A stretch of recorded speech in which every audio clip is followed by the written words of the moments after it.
बात करते हैं कुछ मेडिकल साइंस के हवाले से। भाई मेडिकल साइंस में बड़ी जिद्दत आ गई है, बहुत तरक्की कर ली है। ऐसे में एक स्टेम सेल्स टेक्नोलॉजी का आप नाम सुन रहे होंगे आजकल, काफ़ी जगह जो है ये इस्तेमाल हो रही है। लेकिन आखिर ये स्टेम सेल्स टेक्नोलॉजी है क्या, किस काम की है? आम जो लोग हैं ना उनको इस बारे में आगाही नहीं है कुछ खास। एब्सोल्युटली, तो कोशिश करेंगे हम क्या इस पे बात करें कि ये मामलात हैं क्या। और I was watching few podcast as well, तो from a common man to the athletes इसको किस तरीके से इस टेक्नोलॉजी को इस्तेमाल कर रहे हैं। आपके भी अगर कुछ सवालात हैं तो वो सवालात जो है हमारे फेसबुक लाइव पेज पे यू कैन सेंड, जो कि हम पूछेंगे डॉक्टर सैयद सलमान गिलानी से, जो कि स्टेम सेल्स कंसल्टेंट है और हमारे साथ आज मौजूद है। डॉक्टर साहब अस्सलाम वालेकुम, thank you so much for your time. Thank you. बिल्कुल एक लेमैन के लिए हम आगाज़ करते हैं, स्टेम सेल्स क्या हैं और इसकी जो टेक्नोलॉजी है वो क्या होती है? स्टेम सेल्स जो है वो हमारी बॉडी का बिल्डिंग ब्लॉक है। ओके। जब बच्चा पैदा होता है तो वो एक सेल से पैदा होता है, that cell is stem cell, और फिर बाकी तमाम सेल्स उससे बनते हैं, तो इसको हम मास्टर सेल कहते हैं। और जब हमारे ऑर्गन्स बन जाते हैं, पैदाइश हो जाती है, तो हर ऑर्गन के अल्लाह ताला ने अलग अलग स्टेम सेल्स रखे हैं। ठीक है। ब्रेन के अपने हैं, दिल के अपने हैं, जिगर के अपने हैं। तो उन सेल्स का काम ये है कि जब भी कहीं बीमारी हो या कोई चोट लगे तो ये एक्टिवेट होते हैं और उस जगह को नॉर्मल करने की कोशिश करते हैं थ्रू रिपेयर एंड रीजनरेशन। और इसका हमारी जो बढ़ती उम्र के साथ इनका नंबर ऑफ पावर कम होता जाता है, जिसकी वजह से हम एज करते हैं, जिसकी वजह से बुढ़ापा आता है। ठीक। तो जो एज स्टेम सेल कंसल्टेंट्स हमारा काम ये होता है कि कुछ ऐसे एरियाज़ जहाँ पे इनकी मिकदार सारी ज़िंदगी अच्छी रहती है, जैसे बोन मैरो का एग्जांपल है, हमारा फैट एग्जांपल है, फिर कुछ और सोर्सेज से लिया जा सकता है, तो वहाँ से हम वो स्टेम सेल्स लेके जहाँ पे रिक्वायर्ड है जिस तरह के सेल्स वहाँ पे हम इंजेक्ट करेंगे तो वो एरिया वो ऑर्गन वैसा ही रीजनरेट कर जाएगा जैसा कि अर्ली एज के अंदर था। तो ये बड़े एक आसान अल्फाज के अंदर ये स्टेम सेल्स हैं और ये स्टेम सेल टेक्नोलॉजी है। यानी कि हम we are reverse aging it, we can reverse age, absolutely. मतलब वाकई we can reverse age, absolutely. ये एक ऐसी चीज़ है जिसके ऊपर सबसे ज़्यादा रिसर्च हो रही है पूरी दुनिया के अंदर कि हम क्यों, हमारी एजिंग होती क्यों है। तो साइंटिस्ट ने एजिंग को एज अ डिजीज़ लिया, जैसे हम किसी भी डिजीज़ को स्टडी करते हैं कि क्या फैक्टर्स हैं जिसकी वजह से एजिंग होती है, किन फैक्टर्स की वजह से एजिंग जो है वो तेज़ हो जाती है, किसकी वजह से स्लो डाउन होती है, और ये किससे रिवर्स हो सकती है। तो हमारे पास ऐसी टेक्नोलॉजीज़, ऐसी ट्रीटमेंट्स हैं जिसमें स्टेम सेल एक है जिससे हम एजिंग को रिवर्स भी कर सकते हैं। अच्छा साहब, ये तो आपने एज रिवर्स की बात कर दी ना। आपने अपनी गुफ्तगू के आगाज़ में कहा था कि अगर कहीं चोट लग जाए तो उसको रिपेयर करने के लिए स्टेम सेल्स जो हैं वो अपने लाठी भाले लेके सबसे पहले निकल पड़ते हैं जंग करने के लिए। फॉर इंस्टेंस अगर किसी को क्रॉनिक डिजीज़ है, लाइक किसी का लिवर का इशू है, किसी की किडनी का कोई इशू है, और वो फर्स्ट कीजिए वो the patient is gone on dialysis now. जी। सो क्या उसकी रीजनरेशन पॉसिबल है? मुश्किल है। देखिए होता क्या है कि हमारे जो स्टेम सेल्स हैं उनको काम करने के लिए ज़रूरी है कि आपके जिस्म के अंदर, जाकर आपने किडनी की बात की, कि किडनी के नॉर्मल सेल्स मौजूद हों जिसको कि वो रीजनरेट कर सकें। अगर कोई ऐसी स्टेज पहुंचेगी जहां फाइब्रोसिस यानी वो श्रिंक हो गई है, तो फिर किडनी के तो सेल्स अपने बचे नहीं, you have to have the ground ना फॉर दैट। बिल्कुल। तो वो उसके लिए फिर और टेक्नोलॉजीज़ हैं जिसके अंदर पहले हम वो फिर थोड़ा सा टेक्नोलॉजी और ज़्यादा एडवांस हो गई, जीन थेरेपी आ गई है कि हम जीन्स को मैनिपुलेट करके उन नए सेल्स को बना सकते हैं। और एक और टेक्नोलॉजी है, उसको IPS कहते हैं, इंड्यूस प्लुरिपोटेंट स्टेम सेल्स, यानी हम आप ही के स्किन से ऐसे सेल्स बना दें जो कि आपकी जो डेवलपमेंट में पीछे चले जाएं और वो नए नेफ्रॉन्स बना सकते हैं, नए लिवर सेल्स बना सकते हैं। तो ये उसके ऊपर जो है ना, जापान के अंदर सबसे ज़्यादा काम है उसके अंदर, और Japan is the first country जिसने अलाउ किया इन सेल्स को इन ह्यूमन यूज़। तो 2014 के अंदर से वो इस्तेमाल कर रहे हैं। अमेजिंग टेक्नोलॉजी जो कि हम पाकिस्तान के अंदर हम through institute of regenerative medicine Pakistan में लेके आए। अच्छा डॉक्टर साहब, हमें एक सवाल आया है फेसबुक पे, क्योंकि हम लाइव हैं इस वक्त, तो वहाँ से सवाल आया है कि जो स्टेम सेल्स हैं, अभी आपने बताया ना कि कारीगर साबित हो सकते हैं बहुत सारी चीज़ों में, तो वो कौन सी चीज़ें हैं जिसमें वो मोस्टली इफेक्टिव हैं? वेरी गुड क्वेश्चन जी। स्टेम सेल्स जो हैं आज की तारीख में मोर देन 100 इंडिविजुअल डिजीज़, यानी 100 से ज़्यादा बीमारियों का इलाज है। उसके अंदर जो सबसे कॉमन है वो पट्ठों और जोड़ों की बीमारियाँ, जैसे घुटने का दर्द है, कमर का दर्द है। उसके साथ साथ फिर खून की कुछ बीमारियाँ होती हैं, दिल की बीमारियाँ, जिगर की बीमारियाँ। फिर एक क्लास ऑफ डिजीज़ है जिसको हम ऑटो इम्यून डिजीज़ कहते हैं। जी। उसके अंदर जैसे गंठिया है, टाइप 1 डायबिटीज़ है, MS है, उसके अंदर इसके बड़े अच्छे रिजल्ट्स हैं।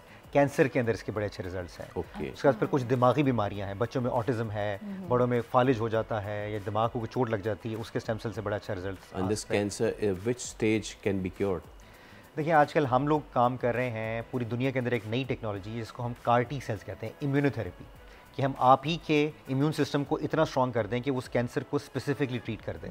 तो उसके एडवांस स्टेजेस के अंदर भी हम CAR-T सेल्स कर रहे हैं और हमारा इदारा IRM hospital will be the first. हमारी रिसर्च कंप्लीट है through the collaboration with the US counter part और इंशाल्लाह हम नेक्स्ट ईयर अपने मरीजों के अंदर ये CAR-T सेल्स को जो है वो लगाने जा रहे हैं। डॉक्टर साहब ये तो एक बॉम्ब लेके आ रहे हैं पाकिस्तान में, अगर ऐसा हो जाए तो कितनी जानें बच सकती हैं और कितने लोग हेल्दी हो सकते हैं। ये तो बहुत ज़बरदस्त। इस टेक्नोलॉजी का सबसे बड़ा फ़ायदा ये है कि अगर जैसे कैंसर के अंदर हम बात करें, जो कि कीमोथेरेपी है, वो आपके तमाम ग्रोइंग सेल्स को डिस्ट्रॉय करती है, वो आपके जिस्म के अपने सेल्स को भी डिस्ट्रॉय करती है।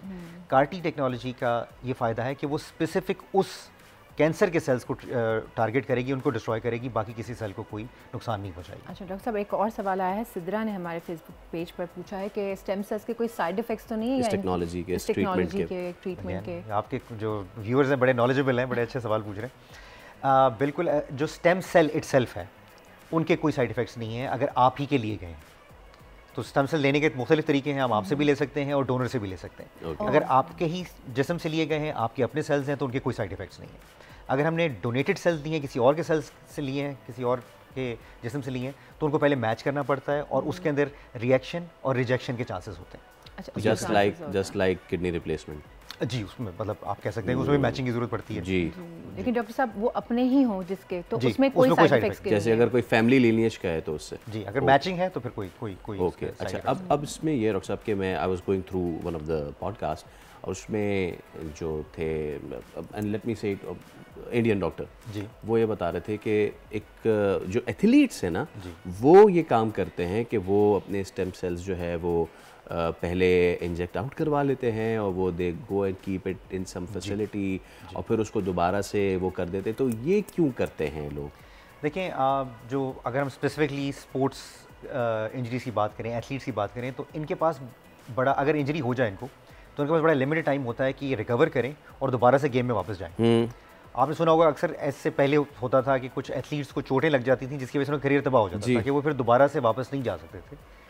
बट दिस टेक्नोलॉजी उसकी वजह से ना सिर्फ ये है कि वो गेम में वापस चले जाते हैं, बल्कि उसी सीज़न में वापस चले जाते हैं।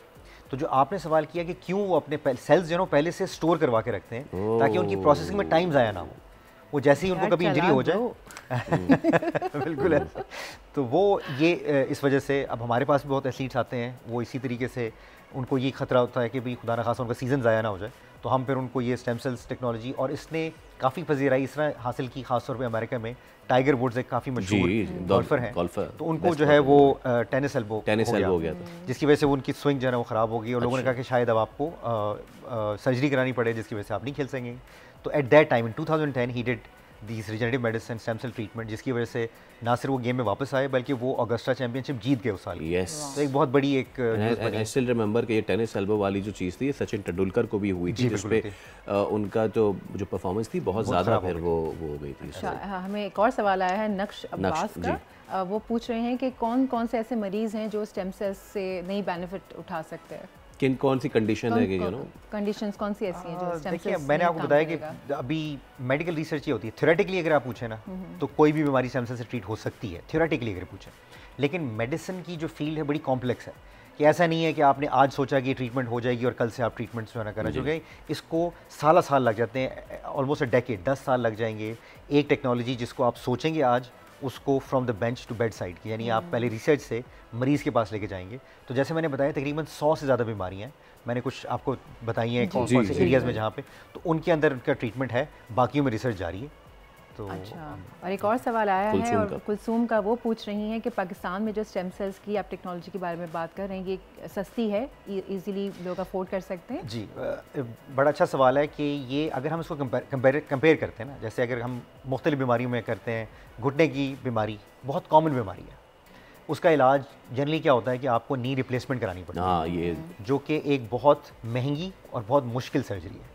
तो अगर उसके अपोज अगर आप स्टेम सेल की बात करें तो वो एक इंजेक्शन के ज़रिए करते हैं हम एक्सक्यूज़ मी, तो इंजेक्शन लगाना आसान है, उसमें कोई सर्जरी नहीं है, कोई डाउन टाइम नहीं है, और उसकी कॉस्ट 1/10 है of the knee replacement procedure. Yes, knee replacement तो डॉक्टर साहब ना सिर्फ ये कि कॉस्टली है बल्कि वो जैसे बहुत सारे लोग ओबीस होते हैं ना, जी, वो तो उनको तो मना करते हैं कि आप ना ही कराएं तो बेहतर है, क्योंकि आप और ओबीस हो सकते हैं, आपको रेस्ट देना पड़ता है उसको। और आखिर में डॉक्टर साहब जितनी जिद्दत आती जा रही है मेडिकल साइंस में, स्टेम सेल्स जो हैं वो जिस तरीके से आपने बताया तो बहुत ही ज़्यादा रेवोल्यूशन लेके आ सकता है, तो कितना ज़्यादा पाकिस्तान में इसका अभी तक रुझान है, लोग कितने ज़्यादा इसकी तरफ आ रहे हैं? व्हाट डू यू थिंक कि हम और उसको कितना ज़्यादा कन्वीनियंट बना सकते हैं जो लोग मज़ीद इससे फ़ायदा उठा सकें?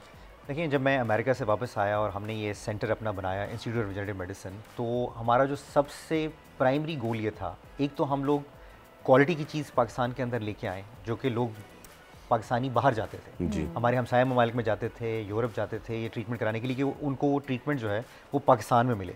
और उससे ज़्यादा हमारा ये था कंसर्न कि हम इसकी कॉस्ट को मिनिमम रखें। हम उसमें काफ़ी हद तक कामयाब हो गए हैं और कुछ हद तक नहीं भी हुए। आई अंडरस्टैंड कि पाकिस्तान का जीडीपी बाकी ममालिक से कम है, तो हम कोशिश तो पूरी करते हैं। जैसे मैंने आपको बताया कि काफ़ी बीमारियों के अंदर इसकी जो कॉस्ट है वो बाकी ट्रीटमेंट से कम है, but we are working on that. ठीक है डॉक्टर साहब, we would have love to talk more about that, but thank you so much for coming. सवाल अभी तक आ रहे हैं हमारे पास। अभी तक आ रहे हैं, तो जनाब Ali, you know medical science तरक्की करती जा रही है और इतनी ज़्यादा कि क्या ही कमाल बात है। सोनिया, सब्सक्राइब करें और बेल दबाएं ताकि कोई खबर रह न जाए।